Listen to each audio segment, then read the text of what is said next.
ხუთშაბათს 22 საათზე. წელს ვიცი მსოფლიო ჩემპიონატს ვინ მოიგებს? ვინ? სომხები. არ არიან ეგენი მსოფლიოზე და. ნეიმარი ან ვინისიუსი ან ატყულია რას? ატყულია დვა არ ქონდა ბებია ნათქვამი რომ ნიფხავი შემოახვია კისერზე. სუფრა ჩვენსკენ იყოს ჭირისაკი იქა დავიცნობდი ჩემი ასაკის 45 წლამდე ასაკის მამაკაც. შეხედა, გაივიჯი ახლა სანამ მეიღებს ხმა. ო დამაი. რას ხმა?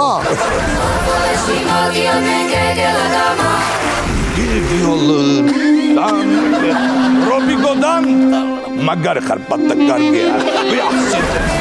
სოფლიო რუსთავი ორზე გაბა პირდაპირ აჩვენებენ სულ ყველა თამა ბატა გულიაშვილის და ნიკა არაბიძის შოუ.